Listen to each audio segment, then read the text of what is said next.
Je vous salue dans le précieux nom de notre Seigneur Jésus-Christ.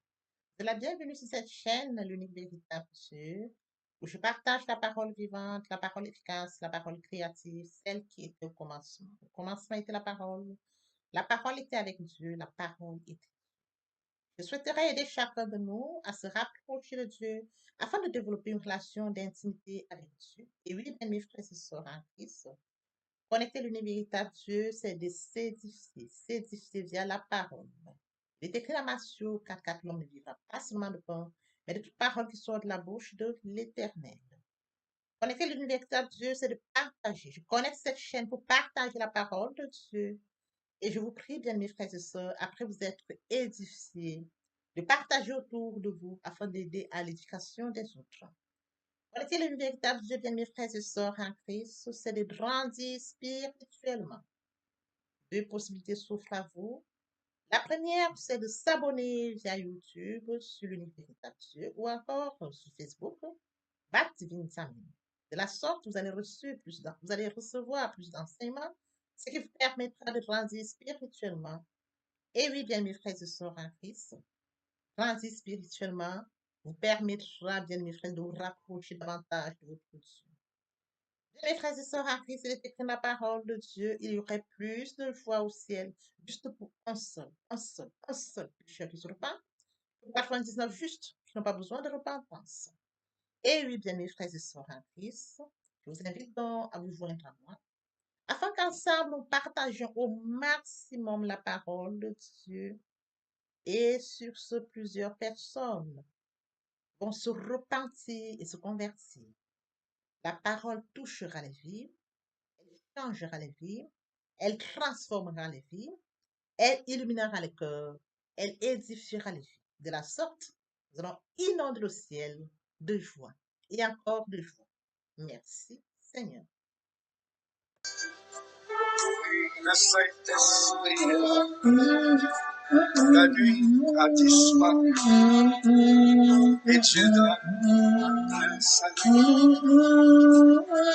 Et sur le monde entier, le grand jour s'est levé. Le Saint-Esprit est là.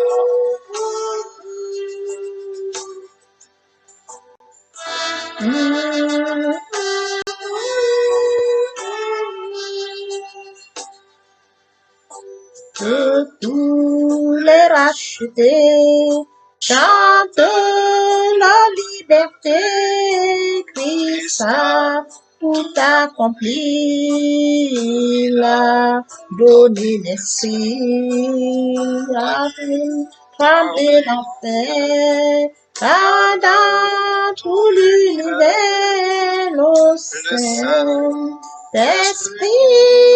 est là.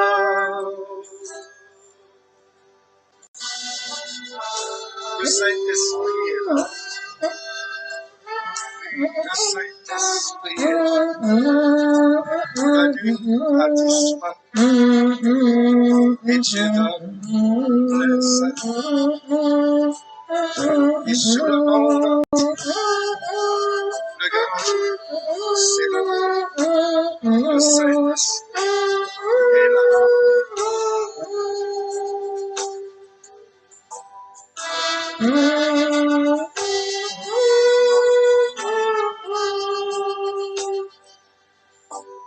Que tous les rachetés chantent la liberté, Christ a tout accompli, il a donné l'esprit, voyez trembler l'enfer, car dans tout l'univers, le Saint-Esprit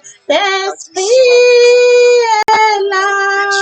Le Saint-Esprit est là, le Saint-Esprit est là, la nuit a disparu, le Saint-Esprit est là.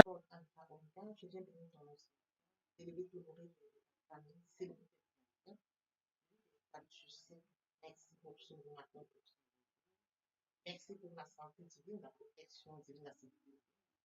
Merci pour le souffle. comptés parmi les vivants qui sont infiniment reconnaissants.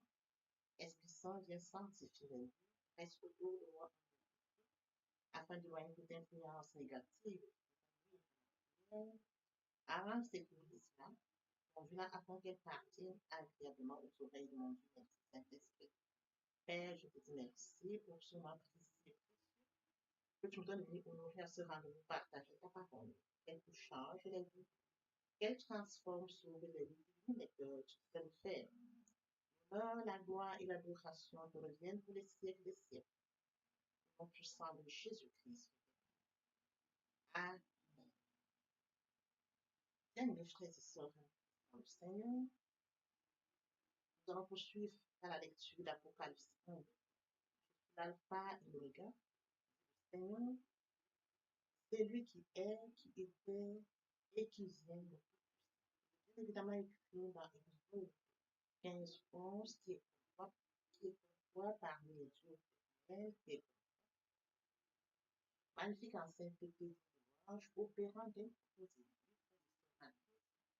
Aujourd'hui, nous allons partager notre enseignement intitulé La glorification. Pour attirer notre attention ce matin, qu'est-ce que la glorification? Permettez-moi d'aborder un point. Mourir en soi et d'être vers la repentance et la conversion. Nous étions de la norme, loin du Père, loin de la source.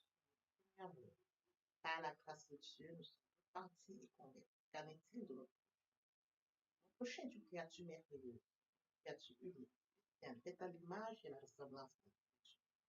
Mon prochain est loin du Père, loin de la source, loin de son premier amour. Oui, frères et sœurs en Christ, je vous prie de vous joindre en moi, partageons la parole, ils vont revenir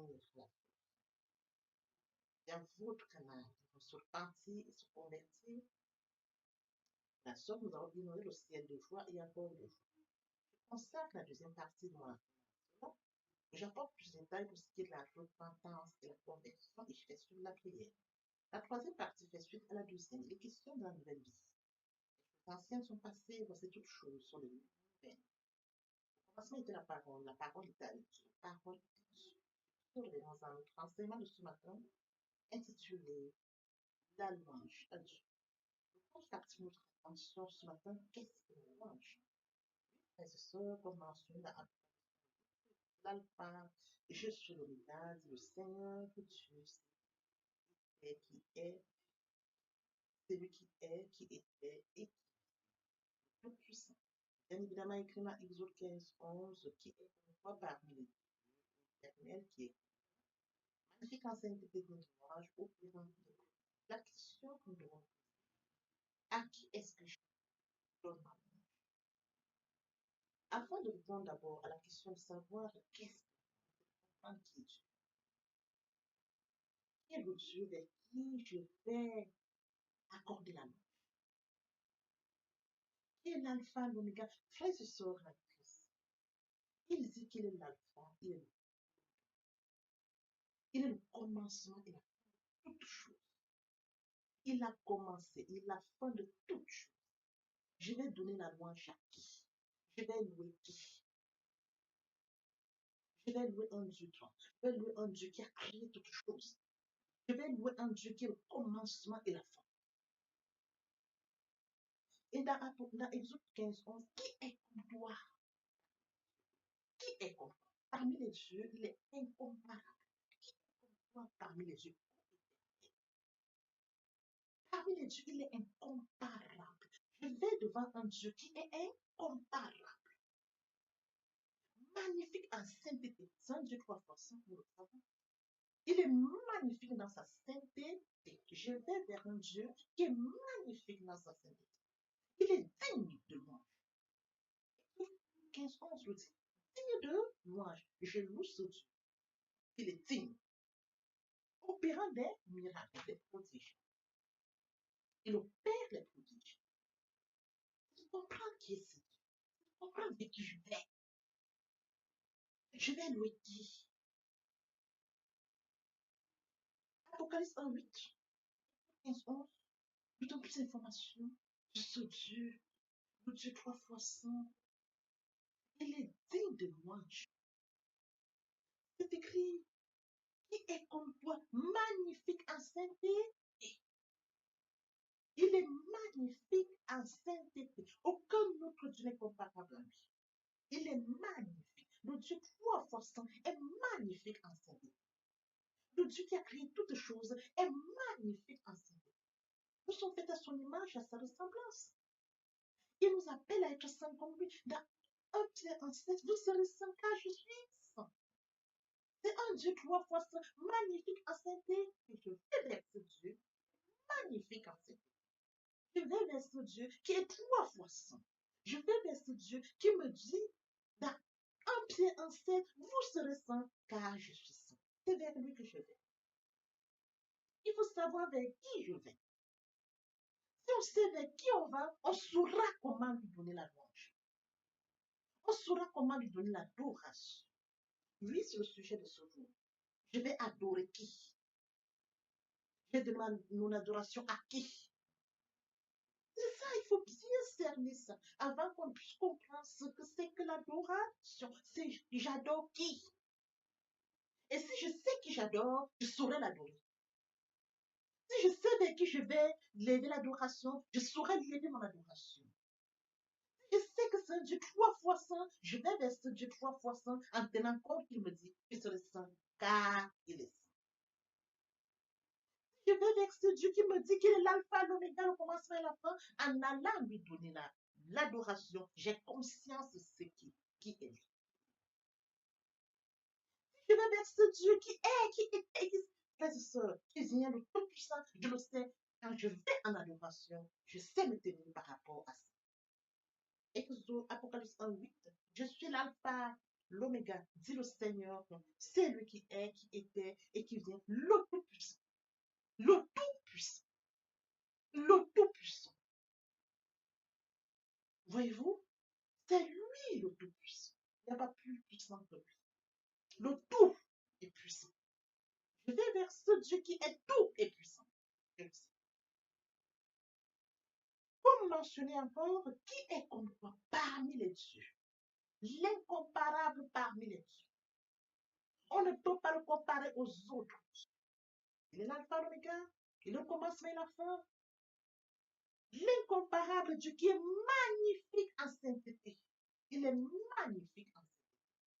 Il est digne de louange. Au Père des ces 2 versets bibliques, frères et sœurs, en Christ, nous avons compris mais on va. Alors, la question qui suscite notre attention ce matin, c'est que nous comprenions comme écrit dans le chant 4, 23, 24. Mais l'heure vient, elle est déjà venue, où les vrais adorateurs adoreront le Père en esprit et en vérité, car ce sont là les adorateurs que le Père demande. Dieu est esprit. Il faut que ceux qui l'adorent en esprit et en 2 choses.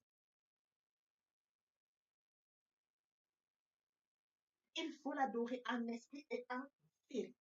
Nous avons le Père. Il est Père, Fils, Esprit. Nous sommes faits corps en esprit. Nous devons nous connecter en esprit et en vérité. La vérité. Quand nous allons adorer Dieu, il nous recommande dans Jean 4, 23, 2 choses en esprit et en vérité. Quand je vais vers ce Dieu 3 fois saint, quand je vais vers ce Dieu qui est l'alpha, l'oméga, le début et la fin de toutes choses, quand je vais vers ce Dieu qui est magnifique en sainteté, digne de louange, j'ai conscience que je suis sage, j'ai conscience que je vais vers un Dieu qui est 3 fois saint, vers un Dieu qui est esprit. Il faut que je l'adore en esprit et en vérité, tel que mentionné dans Jean 4, 23.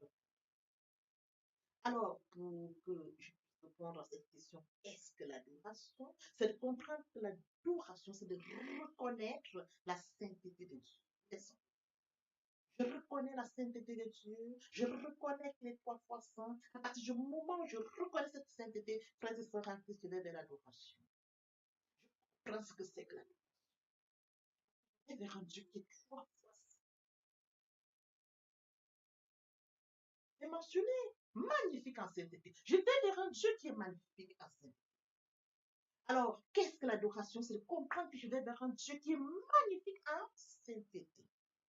1 Pierre 1,16, vous serez saint car je suis saint. Une recommandation de notre Dieu, je dois être saint quand je vais vers ce Dieu qui est 3 fois saint. Je me demande d'être saint. Et je me dois d'être saint. Oui, frères et sœurs en Christ, l'adoration est la plus haute activité dont l'être humain est capable de faire. Alors, s'il faut encore répondre à cette question, qu'est-ce que l'adoration? L'adoration signifie se mettre à genoux, se prosterner, s'incliner devant Dieu. Je me prosterne devant Dieu 3 fois. Je me prosterne devant l'alpha, l'oméga, le commencement et la fin de toutes choses. Je me prosterne devant ce Dieu qui est plus grand parmi les autres. Oui, frères et sœurs en Christ, qui est comme toi parmi les dieux éternels, magnifique en sainteté, digne de moi.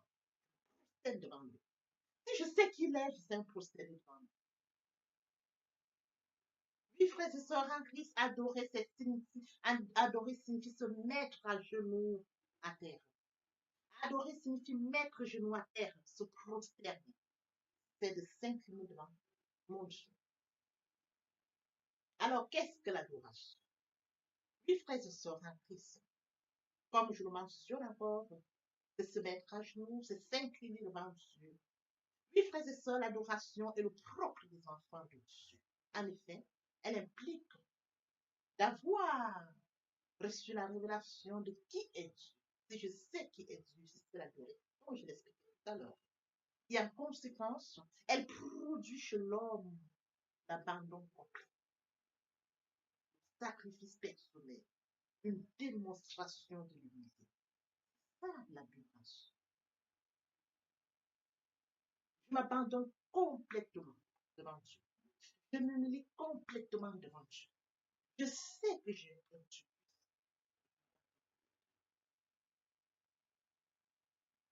Oui, frères et sœurs en Christ, l'adoration produit chez Dieu, l'adoration produit chez l'homme l'abandon complet. Un abandon complet, un sacrifice personnel, une démonstration d'humilité. Frères et sœurs en Christ dans le Seigneur. Dans Genèse 18, 2, il est écrit, il leva les yeux et regarda, et voici les hommes étaient debout près de lui. Quand il les vit, il courut au-devant d'eux, depuis l'entrée de sa tente, et se prosterna en terre. Il est question d'Abraham, quand il a vu les hommes qui allaient détruire Sodome et Gomorrhe. Il a couru devant eux, s'est prosterné, il les a accueillis chez eux, il leur a donné à manger. Mes frères et sœurs en Christ, Abraham les a accueillis, il s'est prosterné devant les envoyés de Dieu. Lorsque nous poursuivons encore dans la même lancée, qu'est-ce que l'adoration? Adorer, c'est de reconnaître que nous servons l'unique Dieu, un seul Dieu. Il n'y a pas d'autre Dieu. Dans les cieux, sur la terre et sous la terre, un seul Dieu. Oui, frères et sœurs en Christ, c'est de reconnaître l'unicité de Dieu. Oui, frères et sœurs en Christ, reconnaître l'unicité de Dieu, c'est entre autres l'expression d'une profonde humilité de l'homme devant Dieu. C'est lui qu'on adore. C'est ça l'adoration. Alors, si nous revenons dans Matthieu 4, 10, le diable dit, je te donnerai toutes ces choses si tu te prosternes et m'adores. Jésus lui dit, retire-toi Satan car il est écrit, tu adoreras le Seigneur ton Dieu et tu le serviras lui seul, l'incomparable Dieu. Tu adoreras. C'est écrit les Écritures nous recommandent d'adorer Dieu lui seul. Quand le diable a tenté Jésus, il lui a rappelé la parole, parce qu'il connaissait la parole. Et il a compris que Jésus-Christ connaissait la parole et qu'il faut adorer seul. Tu adoreras le Seigneur ton Dieu et le serviras lui seul. Nous servons un Dieu jaloux. Nous servons un Dieu jaloux, frères et sœurs en Christ. Il faudrait que nous le sachions. L'unique véritable Dieu, je le sers. Il est jaloux. Il est l'unique. Il n'y a pas d'autre Dieu devant lui. Et je le sais. Et j'ai conscience. frères et sœurs en Christ, il est question de comprendre que nous avons été créés pour adorer et servir Dieu, lui seul, et non les idoles. Frères et sœurs en Christ, Dieu est seul digne d'être adoré. Toute adoration tournée vers une créature ou une création est un péché condamné. Je voudrais que nous comprenions, comme mentionné dans Romains 1, 25, que eux qui ont changé la vérité de Dieu en mensonge et qui ont adoré et servi la créature au lieu du Créateur, qui est béni, qui est béni. Nous devons servir le Dieu, le Créateur, et non la créature. Alors, frères et sœurs, nous poursuivons dans la même lancée. Qu'est-ce que l'adoration? L'adoration est une profondeur de la louange. C'est-à-dire que nous commençons par la louange et nous progressivement vers l'adoration. L'adoration est une profondeur de la louange, c'est-à-dire au-delà de la louange. Lorsque nous commençons la louange, nous allons en profondeur de la louange. Nous sommes, notre esprit connecté avec l'esprit. Et nous y sommes. Nous allons dire une rencontre profonde avec Dieu dans l'adoration. Nous rencontrons le Dieu. La présence divine se manifeste dans l'adoration. À travers cette rencontre personnelle, frères et sœurs en Christ, nous pouvons prendre conscience de qui il est. Nous pouvons prendre conscience de qui nous sommes. Face à lui, réalisons notre petitesse et notre instinct. Comprenons qu'il est grand et qu'il est puissant dans l'adoration. Oui, frères et sœurs en Christ, qu'est-ce que l'adoration? Adorer, c'est exalter Dieu, de le magnifier pour qui il est. L'exaltons, nous le magnifions parce qu'il est, parce qu'il est grand, parce qu'il est. Oui, frères et sœurs, il est écrit, je suis l'alpha et l'oméga. Le commencement est là. À celui qui a su, à celui qui a su, je donnerai la force de lui, gratuitement. T'aimer, papa, je t'aime, oh, papa, je t'aime, tu es mon papa. Papa, je t'aime, papa, je t'aime, oh, papa, je t'aime, tu es. Voici que nous allons poursuivre les deuxième et troisième partie, donc enseignement partie. Pourtant, poursuivre la suite, donc enseignement. Dans l'oreille pour la suite. Il a déjà préparé le plan pour Jésus. Il a une merveille pour nous, une mission pour laquelle nous vivons. Nous ne devons pas avoir peur. Nous devons rester fidèles, connectés à Dieu et non être distraits. Alors que cet enseignement nous serve, nos frères et sœurs en Christ, et que nous puissions, oh Dieu, continuer à rester fidèles à lui et à lui seul. Il est écrit, Dieu n'est pas un homme menti, nous sommes pour se repentir. Ce qu'il a dit, ne le fera-t-il pas? Ce qu'il a déclaré, ne le déclarera-t-il pas? Papa, je t'aime. Papa, je t'aime. Oh, papa, je t'aime. Tu es mon papa. Papa, je t'aime. Papa, je t'aime. Oh, papa, je t'aime. Voici, nous allons poursuivre les deuxième et troisième parties de notre enseignement. Partie riche importante pour comprendre cette première pour notre édification. Nous préparons l'oreille pour la suite. Merci.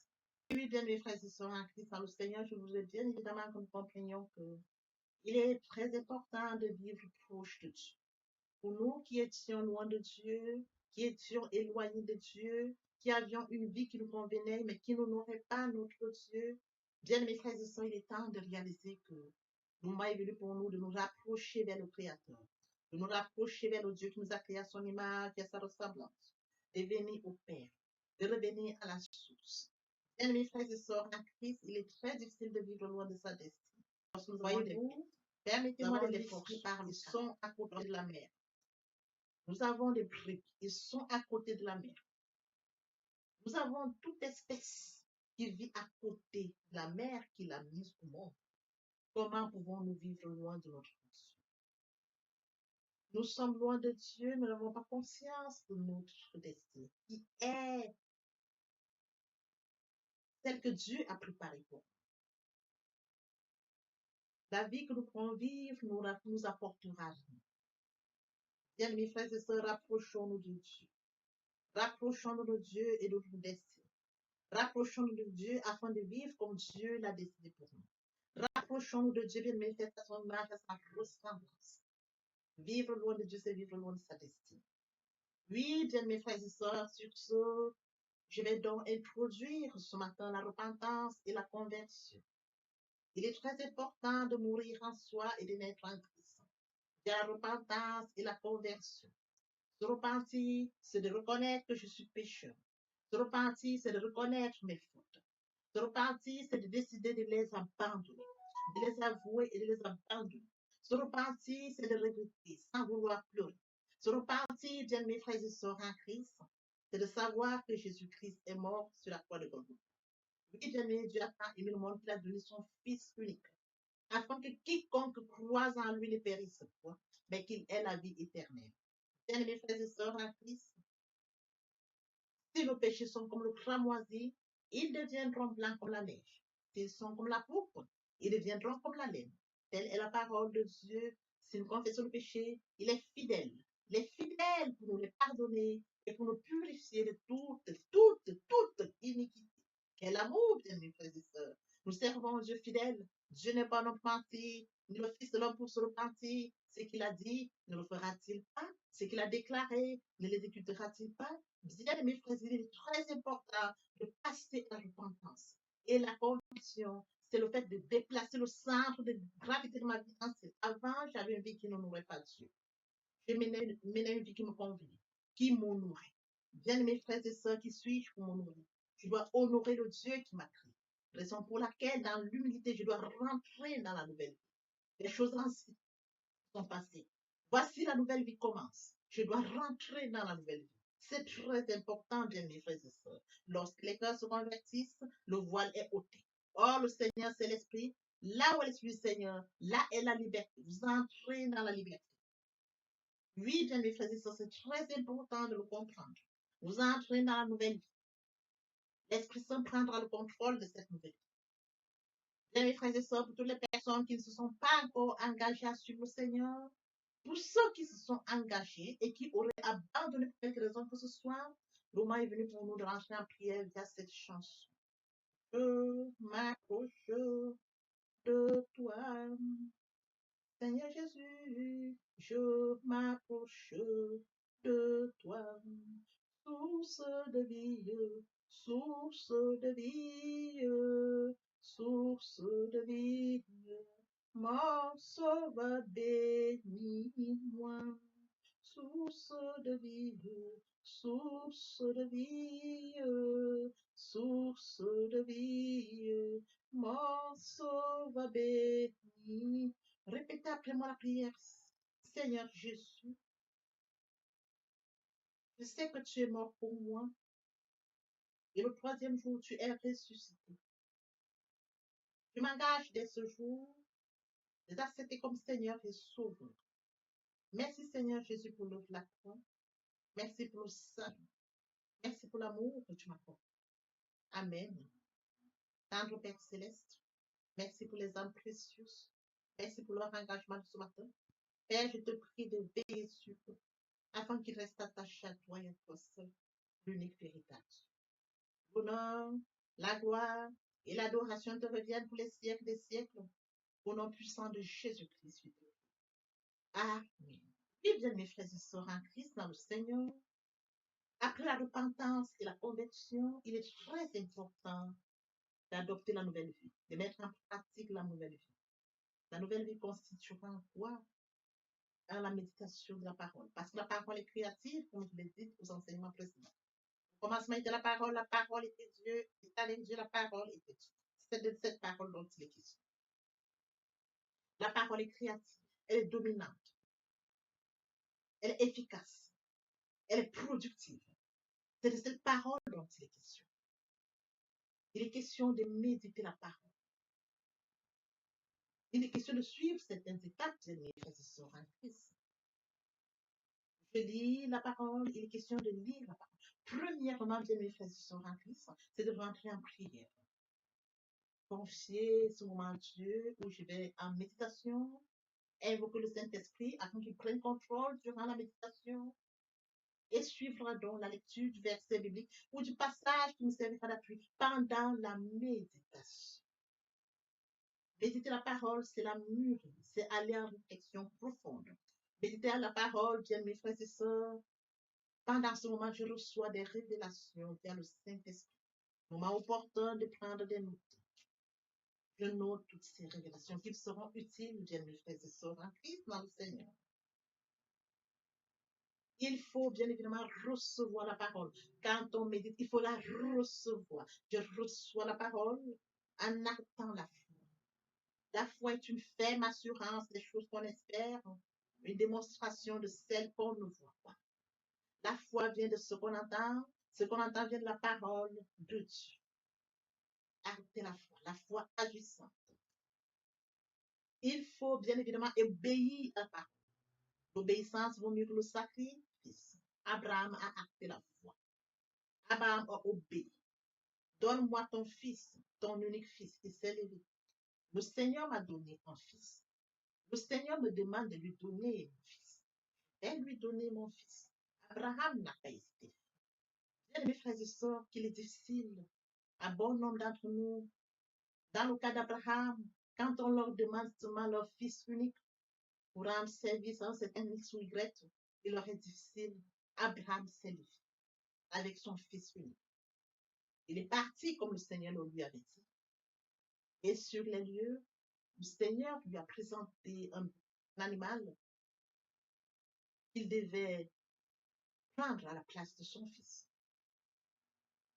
Acter la foi, perdre la foi, Abraham.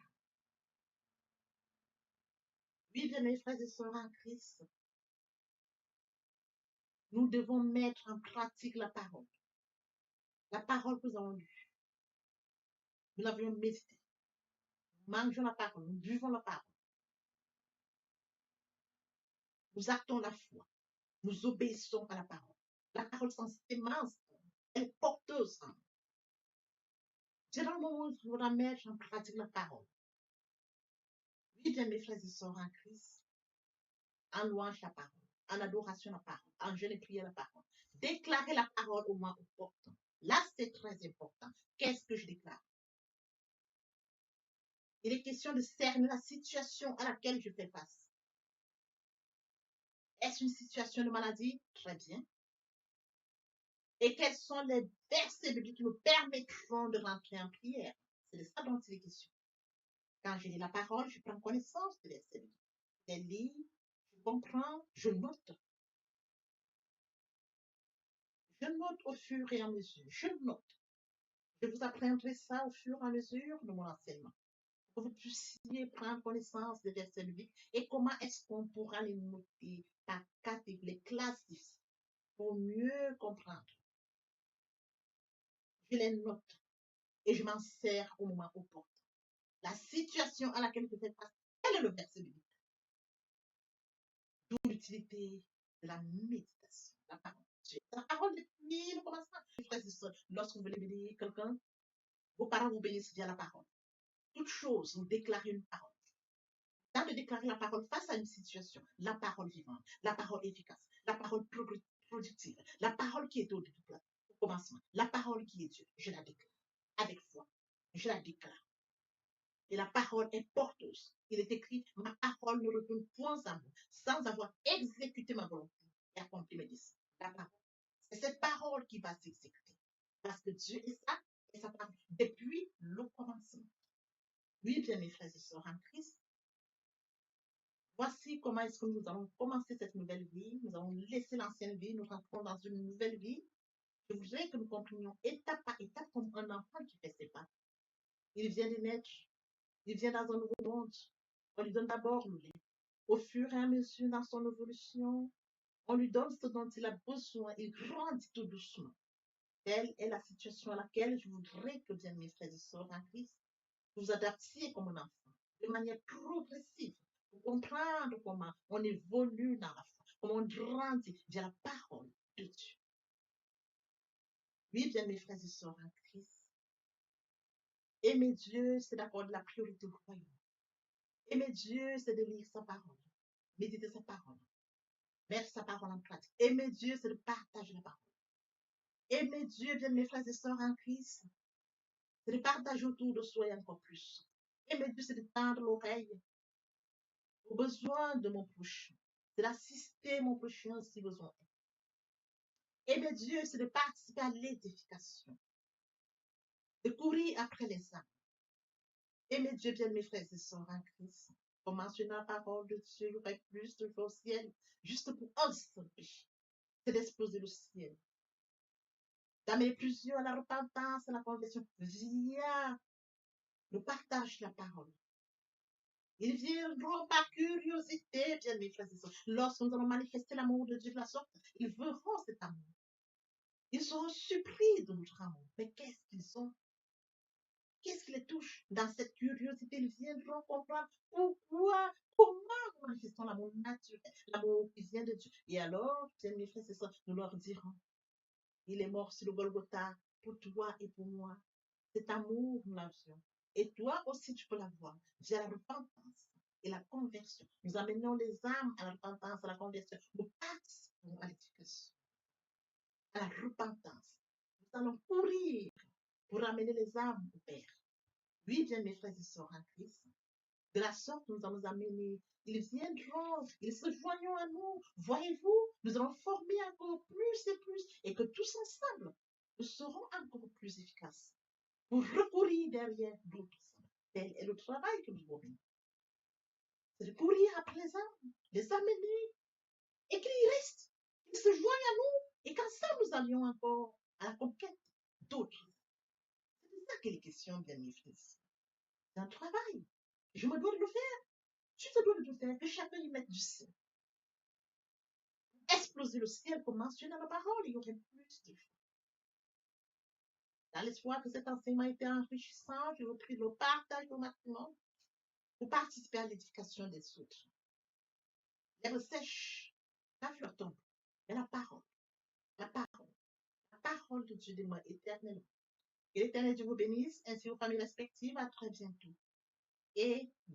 Bien, mes frères et sœurs en Christ, et mon Dieu, et mon Dieu, et mon Dieu, aimer Dieu, c'est d'accorder la priorité au royaume. Aimer Dieu, c'est de reconnaître que Christ est mort sur le Golgotha pour toi et pour moi. Aimer Dieu, c'est d'accepter l'œuvre de la croix. Aimer Dieu, c'est d'accepter de mourir en soi et de naître en Christ. De la repentance et la conversion. Aimer Dieu, bien mes frères et sœurs, c'est tendre l'oreille à l'écoute pour mon prochain. Aimer Dieu, bien mes frères et sœurs, c'est de partager la parole. Partager afin qu'elle puisse toucher le maximum de personnes aux extrémités de la terre. Aimer Dieu, c'est de permettre à ce que ceux-là qui sont loin de Dieu reçoivent la parole et viennent à la repentance et à la conversion. Aimer Dieu, bien mes frères et sœurs, c'est de participer à l'édification du ciel, car il est écrit, il y aurait plus de au ciel, juste pour un seul pécheur qui se repent, comme 99 justes qui n'ont pas besoin de repentance. Oui, bien mes frères et sœurs, en Christ de la sorte, nous manifestons l'amour de Dieu. Qui pourrait me séparer de l'amour de Dieu? Serait-ce la tribulation, ou l'angoisse, la persécution, la faim, ou la nudité, ou l'épée, ou le péril? Rien de cela ne pourrait nous séparer de l'amour de Dieu.